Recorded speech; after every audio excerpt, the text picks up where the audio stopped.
အားလုံးပဲမင်္ဂလာပါ The Toku First မှာပြန်လည်ကြိုဆိုလိုက်ပါတယ်အရှိမ Kamen Rider ဂီတိုအကြောင်းလေးပြောပြပေးပါပြီဆိုရင်တော့ဒီနေ့လဲကြာတာကတော့ Kamen Rider Ryuki အကြောင်းပဲဖြစ်ပါတယ် High State Generation ရဲ့တတိယမြောက် series ဖြစ်တဲ့ Kamen Rider Ryuki ဟာဆိုရင်တော့ February လ2002ခုနှစ်မှာစတင်ထုတ်လွှင့်ခဲ့တာဖြစ်ပြီးတော့ Rider War လို့ခေါ်တဲ့စိတ်ဝင်စားဖို့ကောင်းတဲ့ဇာတ်လမ်းကြောရုပ်ကိုစတင်မိတ်ဆက်ခဲ့တာပဲဖြစ်ပါတယ်ဒီ series ကိုတော့ February 2002ခုနှစ်မှာစတင်ထုတ်လွှင့်ခဲ့တာဖြစ်ပြီးတော့ January 23ရက်2003ခုနှစ်မှာဆက်သိမ်းသွားခဲ့ပါတယ် series တစ်လျှောက်လုံးမှာလည်း Rider တွေအများကြီးကိုပါဝင်ခဲ့ကြပြီးတော့သူတို့တဦးချင်းမှလည်းတိုက်ခိုက်ရတဲ့ကိုယ်ပိုင်ရီမှန်းချက်တွေရှိကြပါတယ်ကဲဆိုတော့ဇလန်လေးအကြောင်းကိုစပြောရမယ်ဆိုရင်တော့ဝမ်းကြတဲ့တိုက်ကသတင်းတောက်တွေကလူတွေထူးဆန်းစွာပျောက်နေရတဲ့ဖြစ်ရပ်တွေကိုလိုက်လံစုံစမ်းနေကြတာပဲဖြစ်ပါတယ်။အဲ့ဒီဂျာနေတိုက်ကအလုပ်တင်လေးတယောက်ဖြစ်တဲ့ရှင်းဂျီခီရိုဆိုတဲ့ကောင်လေးတယောက်ဟာအဲ့ဒီလိုမျိုးထူးဆန်းစွာပျောက်သွားတဲ့လူတယောက်ရဲ့တိုက်ခန်းကိုတွားရောက်စုံစမ်းတဲ့အခါမှာတော့ကာတာတစ်ခုကိုရှာတွေ့ခဲ့ပါတယ်။အဲ့ဒီနောက်မှာတော့ Mirror Monster တစ်ကောင်ဖြစ်တဲ့ Dragrader လို့အမည်ရတဲ့ငကားတစ်ကောင်တိုက်ခိုက်ရတာကိုခံရပြီးတော့နောက်ပိုင်းမှာအဲ့ဒီငကားနဲ့ contract လုံးမရကနေ Kamen Rider ဖြစ်လာခဲ့ပါတယ်။အဲ့ဒီလိုမျိုးရှင်းဂျီကီတိုကတော့ Rider ချင်းချင်းတိုက်ခိုက်ဖို့အတွက်ကိုမှကံကြမ္မာပါလာခဲ့ပြီးတော့လူသားတွေကိုလည်းကောက်ွယ်ပေးဖို့လည်းအကြောင်းဖန်လာခဲ့ပါတော့တယ်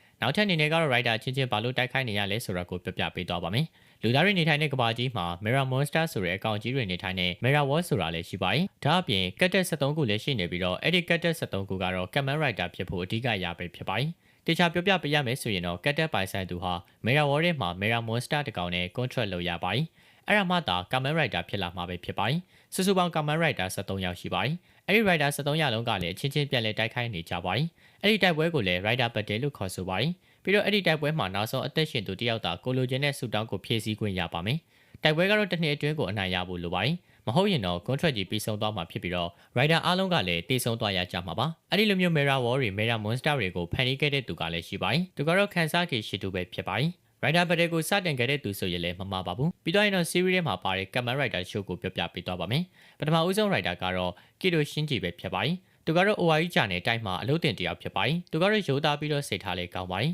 ဒါပေမဲ့လည်း Akiyama Ran နဲ့သူ့ရဲ့မိတ်ဆွေကန်ဆာကီ Yui တို့တွေ့ပြီးတော့ Mirror Monster တကောင်ဖြစ်တဲ့ Dragrader နဲ့ contract လုံးမရကနေ Kamen Rider Ryuki ဖြစ်လာခဲ့ပါတော့တယ်သူမှလိုချင်တဲ့တောင်းစုရလို့တော့မရှိပါဘူး Rider Battle ကိုရက်တန့်စေခြင်းတဲ့သူတယောက်သာဖြစ်ပါတယ်ဒုတိယတယောက်ကတော့ Akiyama Ran ပဲဖြစ်ပါတယ်သူကတော့ရှင်းကြည့်ရဲ့ပင်နိုင်ပြန်ဘက်ဆိုရင်လည်းမမှားပါဘူးကိုမဝင်နေတဲ့သူ့ရဲ့ချစ်သူကိုတတိပြန်ဝင်လာအောင်လို့လုပ်ဖို့ရဓာတ်ကွင်းနဲ့ contract လုပ်ပြီးတော့ Kamen Rider နိုင်ဖြစ်လာခဲ့ပါတော့တယ်သူကတော့ရှင်းကြည့်လို့မဟုတ်ပဲနဲ့စိတ်ဆက်ပါတယ်ခက်ချစ်ချစ်နေတက်ပြီးတော့ဇိုးကနေစက္ကနဲ့လှုပ်သက်သူတယောက်ဖြစ်ပါတယ်တတိယတယောက်ကတော့တရားသူကြီးတယောက်လည်းဖြစ်ပါတယ်နာမည်ကတော့ကတိုကာရှူဝီချီပဲဖြစ်ပါတယ်မနူဂီကာဆိုတဲ့ monster တကောင်နဲ့ contract လုပ်ပြီးတော့ Kamen Rider ဆိုတာဖြစ်လာခဲ့ပါတယ်အနေငယ်မာနာကြီးပြီးတော့ကိုကျိုးကိုပဲကြည်တက်ပါတယ်ဒါပေမဲ့လည်းသူနဲ့ရင်းနှီးတဲ့သူခင်းတဲ့သူတွေအတွက်ဆိုရင်တော့ကိုကြီးဖေးမှတက်ပြန်ပါတယ်သူရဲ့နာမကျန်းမှုတွေကြောင့်ထာဝရရှင်သန်ဖို့အတွက် Rider Battle တဲကိုပါဝင်ခဲ့တဲ့သူလည်းဖြစ်ပါတယ် Stoda Rider ကတော့အိုးကြပဲဖြစ်ပါတယ် Dark Rider တယောက်လို့ပြောရင်လည်းမမှားပါဘူး Riders အများစုကတော့သူ့ကြောင့်တေကုန်တာပါတိုက်ခိုက်နေတာဝါသနာတစ်ခုလိုဖြစ်နေပြီးတော့မတိုက်ခိုက်ရဘူးဆိုရင်တော့